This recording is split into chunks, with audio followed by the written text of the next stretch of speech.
এটা পরিচয় দেবে। সরোজকান্ত সাহু মহাকালপড়া নির্বাচন মন্ডলীর বিজেপি দল সংসদ। আজ অনাথ প্রস্তাব মহাকালপড়ার আসছেন কল্পনা রাউত রয়েছেন বিরোধে দৌড় কଣ রয়েছে তার আভিমুখ্য? পঞ্চায়েত সমিতির যে অধ্যক্ষ অনেক কল্পনা রাউত সে দীর্ঘ 9 মাস ধরি কৌশি লোকଙ୍କର କିଛି କାର୍ଯ୍ୟ କରୁନାହାନ୍ତି ଏବଂ ଲୋକ ଯାହା ଚାହୁଁଛନ୍ତି ସରକାର କାର୍ଯ୍ୟକ୍ରମକୁ ନେଇକି ସରକାରଙ୍କ ପାଖରେ ସାଧାରଣ ଲୋକଙ୍କ ପାଖରେ ପହଞ୍ଚିବା ପାଇଁ ସେ ତାକୁ ବିରୋଧ କରୁଛନ୍ତି ଏବଂ ତାର ମନମୁଖୀ କାର୍ଯ୍ୟ ମଧ୍ୟ କରୁଛନ୍ତି। ଯାହା ଡେଭଲପମେଣ୍ଟ କାମ ହେବା କଥା ସେଥିରେ ମଧ୍ୟ ପ୍ରତିରୋଧ ଅଙ୍କୁଶ ଲଗାଉଛନ୍ତି ସରକାରୀ ଅଫସରଙ୍କୁ ଲଗାଇକିରି। ତେଣୁ ସମସ୍ତେ ବର୍ତ୍ତମାନ ପଞ୍ଚାୟତ ସମିତିର ଯେଉଁମାନେ ଅଛନ୍ତି ସରପଞ୍ଚ ସଭ୍ୟ ଭାଇମାନେ ସେମାନେ ଚାହୁଁଛନ୍ତି ନିଜ ନିଜ ପଞ୍ଚାୟତରେ କିଛି ଡେଭଲପମେଣ୍ଟ କାମ କରିବା ପାଇଁ, ସେଥିରେ ସେ ବାଧକ ସୃଷ୍ଟି ହେଉଛନ୍ତି। ତେଣୁ ସେଥିରେ ଅତିଷ୍ଠ ହୋଇ ପଞ୍ଚାୟତ ସମିତିର ପ୍ରାୟ ସମସ୍ତେ ସରପଞ୍ଚ ସଭ୍ୟ ତାଙ୍କୁ ଅନାସ୍ଥାରେ କାଟ କରିବା ପାଇଁ ସେ ଆଜି ଜିଲ୍ଲାପାଳ ଉପଜିଲ୍ଲାପାଳଙ୍କ ପାଖରେ ଆବେଦନ ରଖିଛନ୍ତି। ଏବଂ କେତେ ଆସିଛନ୍ତି ଏମ୍ପିଏସ୍ ଏବଂ କେତେ ସରପଞ୍ଚ? 41 ଜଣ ସରପଞ୍ଚ ସଭ୍ୟ ସମସ୍ତେ ଆସିଛନ୍ତି ଆଜି ତାଙ୍କ ଅନାସ୍ଥା ବିରୁଦ୍ଧରେ ଦରଖାସ୍ତ କରିଛନ୍ତି। ଭାଇ ଟିକେ ପରିଚୟ ଦେବେ। ମୁଁ ଚିତ୍ତରଞ୍ଜନ ମହାନ୍ତି ଟିକରପଡ଼ା ଗ୍ରାମ ପଞ୍ଚାୟତର ପୂର୍ବତନ ସରପଞ୍ଚଙ୍କ ପ୍ରତିନିଧି। ଭାଇ କ'ଣ ରହିଛି ଆଜି ଅନାଥ ପ୍ରସ୍ତାବ ଗ୍ରହଣ ପାଇଁ ଆସିଛନ୍ତି, କ'ଣ ରହିଛି ଆଭିମୁଖ୍ୟ? ବର୍ତ୍ତମାନ ଯେଉଁଭଳି ଭାବରେ ଡବଲ ଇଞ୍ଜିନର ସରକାର ଚାଲିଛି, ପୂର୍ବତନ ମନ୍ତ୍ରୀଙ୍କର ପ୍ରରୋଚନାରେ ଯିଏ ଅଛନ୍ତି ବର୍ତ୍ତମାନର ଚେୟାରମ୍ୟାନ୍ ସିଏ ବିକାଶର କାର୍ଯ୍ୟକ୍ରମକୁ ପ୍ରତିରୋଧ ସୃଷ୍ଟି କରୁଛନ୍ତି, ବିଭିନ୍ନ ପ୍ରକାର ଦୁର୍ନୀତିରେ ଲିପ୍ତ ଅଛନ୍ତି। ତେଣୁ ଆଜିର ଏଇ ଯେଉଁ ସମାଗମରୁ ସମିତି ସଭ୍ୟ ଏବଂ ସରପଞ୍ଚ ସମାଗମରୁ ତା ସ୍ପଷ୍ଟ ଅନୁମୟ କରିହେଉଛି ସମସ୍ତେ ଅନାସ୍ଥା ପ୍ରସ୍ତାବ ସପକ୍ଷରେ ଅଛନ୍ତି। କେତେ ସରପଞ୍ଚ ଏବଂ କେତେ ସମିତି ସଭ୍ୟ ଆସୁଛନ୍ତି?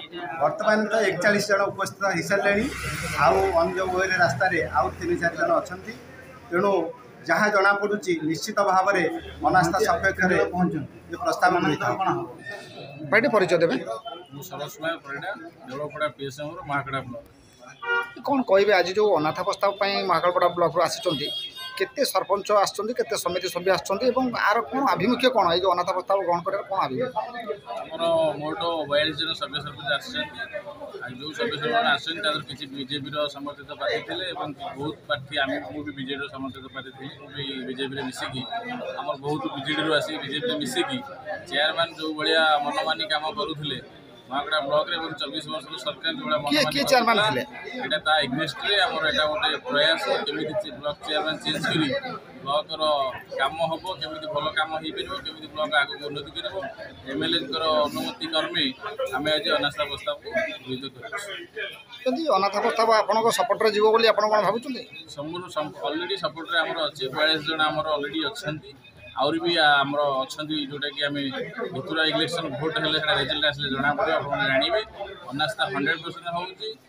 ମହାକାଳପଡ଼ା ବ୍ଲକ ଚେୟାରମ୍ୟାନ୍ 100% ଚେଞ୍ଜ ହେଉଛି। ଦୀର୍ଘ ଦିନର 24 ବର୍ଷ ସରକାର ଭିତରେ ବିଜେଡ଼ି ସରକାର ଭିତରେ କ'ଣ କିଛି ଉନ୍ନତିମୂଳକ କାର୍ଯ୍ୟ ହେଇପାରିଲାନି ମହାକାଳପଡ଼ା? ଆଜ୍ଞା କିଛି ହେଇନି। ଆପଣ ମହାକାଳପଡ଼ା ଯାଇ ଦେଖନ୍ତୁ, ଗଳିକନ୍ଦିରେ କୌଣସି ଉନ୍ନତି ହେଇନି। ଯାହା ହେଇଛି ସବୁ ଯେଉଁମାନେ କରିଛନ୍ତି ସେଇମାନଙ୍କ ପକେଟକୁ ଯାଇଛି, କିଛି କାମ ହେଇନି। ଆଜ୍ଞା ପରିଚୟ ଦେବେ। ମୁଁ ଆଡ଼ଭୋକେଟ୍ ନିର୍ମଳ କୁମାର ମଲ୍ଲିକ। ଆଜ୍ଞା ଯେଉଁ ଅନାଥ ପ୍ରସ୍ତାବ ପାଇଁ ଆସିଛନ୍ତି ସବ୍ କଲେକ୍ଟରଙ୍କ ଅଫିସକୁ କାର୍ଯ୍ୟାଳୟକୁ, କ'ଣ ରହିଛି ଆର ଆଭିମୁଖ୍ୟ? ନାଇଁ ଆପଣ ଦେଖନ୍ତୁ, ବିଗତ ଦିନର ଯିଏ ଥିଲେ ଆମର ମନ୍ତ୍ରୀ ଥିଲେ ପୂର୍ବତନ ମନ୍ତ୍ରୀ ସବ୍ୟସାଚୀ ଯେ ସିଏ ଚେୟାରମ୍ୟାନ୍କୁ ନେଇକି ଯେଉଁଭଳି ଭାବରେ ବିକାଶ କାମକୁ ଆଜି ପ୍ରତିରୋଧ କରିଛନ୍ତି ଏବଂ ଆପଣ ଦେଖିବେ ପଞ୍ଚାୟତ ସ୍ତରରେ କୌଣସି କାର୍ଯ୍ୟକ୍ରମ ହୋଇପାରୁନି।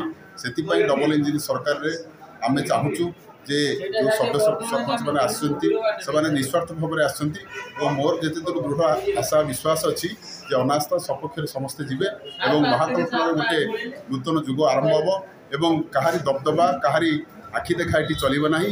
ସାଧାରଣ ଲୋକଙ୍କ ପାଇଁ ବା ସାଧାରଣ ଲୋକଙ୍କର ଉନ୍ନତି ପାଇଁ ଏ ସରକାର। ତେଣୁ ମୋର ନିଶ୍ଚିତ ଏ ଆଶା ଅଛି ଯେ ଏ ଯେଉଁ ଚେୟାରମ୍ୟାନ୍ ଆମେ ହଟେଇବୁ ଏବଂ ନୂତନ ଚେୟାରମ୍ୟାନ୍କୁ ଆମେ ଦାୟିତ୍ୱ ଦେଇ ପ୍ରଗତି ରଥକୁ ଆଗକୁ ବଢ଼େଇବୁ। ଗ୍ରାମ ପଞ୍ଚାୟତ ସରପଞ୍ଚ। ମ୍ୟାଡ଼ାମ୍ ଆଜି ଯେଉଁ ଅନାଥ ପ୍ରସ୍ତାବ ପାଇଁ ଆସିଛନ୍ତି, କ'ଣ ରହିଛି ଆର ଆଭିମୁଖ୍ୟ? ଦେଖନ୍ତୁ, ଆମେ ଯେଉଁ ଅନାସ୍ଥା ପ୍ରସ୍ତାବ ଆଣିବାର ମୁଖ୍ୟ କାରଣ ହେଉଛି ଆମେ 3 ବର୍ଷ ହେଲାଣି ଇଲେକ୍ଟେଡ଼ ହେଲୁଣୁ, ଯେଉଁଟାକି ପଞ୍ଚାୟତ ସମିତି ବୈଠକ ତାର ନିୟମ ଅନୁଯାୟୀ 3 ମାସକୁ ଥରେ ଲେଖା ହେବା କଥା। ଏପର୍ଯ୍ୟନ୍ତ ଆମର 3ରୁ 4ଟି ମ୍ୟାକ୍ସିମମ୍ ବୈଠକ ହୋଇଛି।